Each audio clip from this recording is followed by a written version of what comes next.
Weather update tayo mga kapatid. Malapit na magsimula ang panahon ng habagat o yung tinatawag nating southwest monsoon. Sa katunayan, southwesterly wind flow na ang wind system na nakakaapekto dito sa western section ng ating bansa.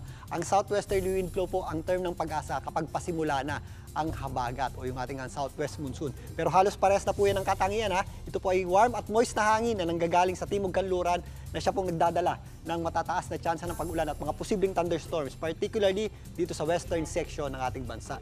Ito po ay pinapalakas ng isang sirkulasyon dito sa may West Philippine Sea.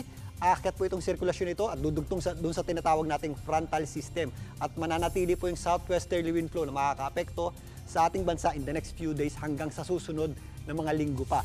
Hanggang mapuna ng pag-asa ang sapat na dami ng pag-ulan para ideklara na po nila ang pagsisimula o opisyal na pagsisimula ng panahon ng tag-ulan at panahon ng habagat. Sa kasalukuyan, asahan na po natin ang mga posibleng mga pag-ulan at thunderstorms, particularly dito sa western section ng Luzon, ngayong araw na ito hanggang sa darating na weekend. Kasama po dyan ang areas ng Ilocos Region, maging dito sa area ng La Union at Pangasinan at mga kabundukan ng Benguet. Kasama na po dyan ang area ng Baguio City. Magpapatuloy po ang epekto ng southwesterly wind flow ngayong weekend. Dito rin po sa western section ng Central Luzon, kasama po dyan ang Zambales at Bataan.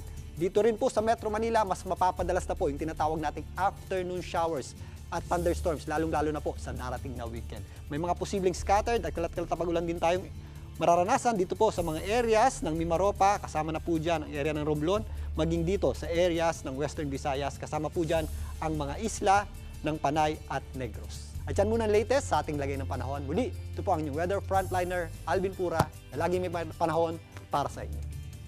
Mga kapatid, Cheryl Cosim po, huwag maging huli at maging una sa lahat sa balitaan. Para sa tuloy-tuloy na talakayang sa Frontline, mag-follow at mag-subscribe sa social media pages ng News 5.